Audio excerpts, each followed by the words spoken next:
Assalamualaikum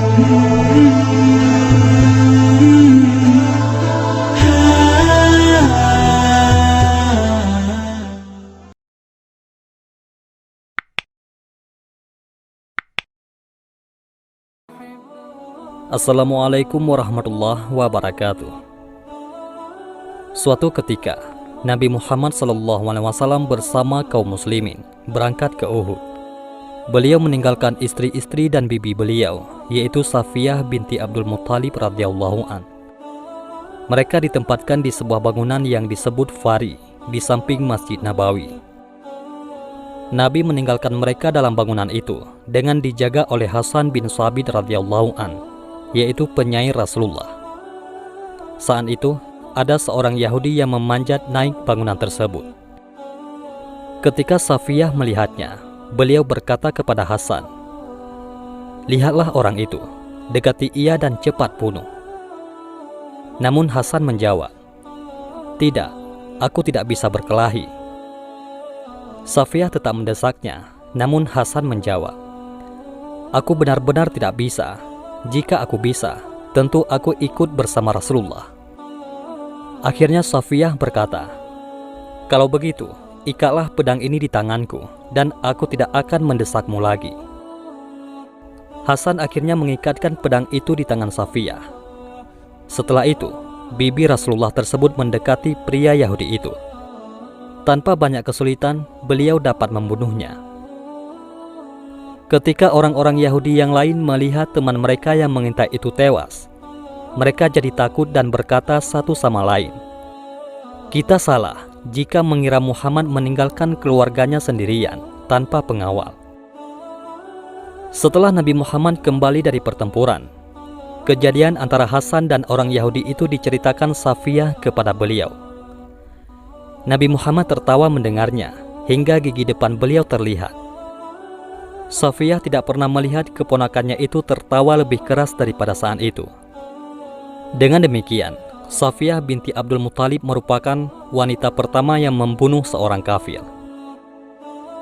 Meski dalam kisah yang dikutip dari buku Saat-Saat Berkesan Bersama Rasulullah SAW, tulisan Syekh Abdul Aziz Asyinawi disebutkan, Hasan bin Thabit tak bisa berkelahi dan tak ikut dalam perang Uhud. Namun dia adalah seorang sahabat yang membela Nabi dengan puisi dan syairnya, di mana puisi dan syairnya itu bisa menciutkan nyali para musuh-musuh Islam. Suatu kali, dia diminta datang ke Masjid Nabawi untuk menemui Nabi SAW.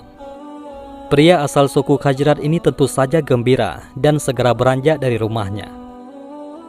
Sesampainya di Masjid Nabawi, Hasan mengucapkan salam kepada seluruh sahabat di sana, dan tentunya kepada baginda SAW. Nabi SAW berkata, "Wahai Hasan, engkau tentu mengetahui yang telah dilakukan kaum musyrikin Makkah. Karena itu, padamkanlah semangat mereka dengan sajak-sajakmu.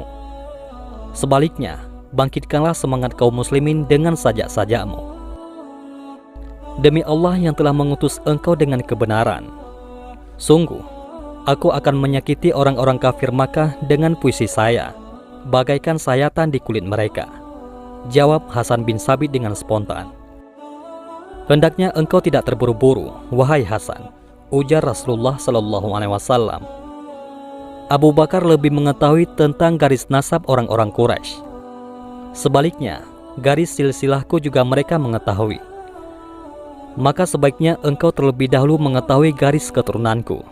Tanyakanlah hal itu kepada Abu Bakar." Hasan ibnu Thabit lantas pamit untuk kemudian bertemu dengan Abu Bakar As-Siddiq radhiyallahu anhu. Dia pun menanyakan tentang garis nasab Nabi SAW kepada Abu Bakar. Sesudah itu, sang penyair ini kembali lagi ke Masjid Nabawi. "Ya Rasulullah, aku kini telah mengetahui garis keturunan engkau. Maka demi Allah yang telah mengutus engkau dengan kebenaran, aku akan mencabut engkau dari kelompok mereka, bagaikan tercerabutnya gandum dari adonan," tutur Hasan. Nabi pun pernah bersabda tentang Hasan, "Wahai Hasan, sungguh Jibril akan senantiasa mendukung engkau, selama engkau meruntuhkan semangat kaum musyrikin itu dengan puisi-puisimu dalam membela Allah dan Rasul-Nya. Jelas Rasulullah Shallallahu Alaihi Wasallam. Sabda Nabi itulah yang memompa semangat fisabilillah Hasan bin Sabit. Kecuali perang Uhud, Hasan disebut hampir tak pernah absen dalam setiap medan peperangan. Dia berada di sisi Rasulullah Shallallahu Alaihi Wasallam. Setiap medan laga, dia tampil di hadapan pasukan musyrikin untuk mengumandangkan sajak-sajak yang menciutkan nyali para musuh. Hasan bin Sabit memiliki istri bernama Sirin. Perempuan itu cukup istimewa karena merupakan saudara Maria Al-Qibtiyah, istri Rasulullah Shallallahu Alaihi Wasallam yang keturunan Mesir. Usia Hasan bin Sabit mencapai 100 tahun. Beliau wafat pada 53 tahun sesudah hijrah. Beliau mulai masuk Islam di usia yang sudah lanjut, yakni 60 tahun. Sebelum meninggal, Hasan diuji oleh Allah Subhanahu wa Ta'ala dengan kebutaan. Namun beliau menjalaninya dengan sabar. Sebelum memeluk Islam, dia merupakan penyair yang lantang menjelek-jelekkan agama Islam. Sesudah menerima hidayah Allah, maka Hasan bin Sabit radhiyallahu an mengarahkan karya-karyanya untuk membela agama Allah, yakni agama Islam. Dari kisah ini ada hikmah yang dapat kita ambil, bahwasanya belum tentu seseorang yang jahat atau orang yang di masa hidupnya tidak ada iman di hati akan celaka di akhir hayatnya. Allah Subhanahu wa Ta'ala yang menentukan.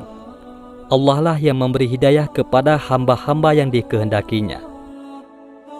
Mudah-mudahan kita semua tidak lupa untuk selalu berselawat kepada junjungan Nabi besar Muhammad Sallallahu Alaihi Wasallam. Semoga kita selalu dalam lindungan Allah dan di akhir hayat dalam keadaan husnul khatimah. Amin ya rabbal alamin. Mudah-mudahan ini semua bermanfaat. Assalamualaikum warahmatullahi wabarakatuh.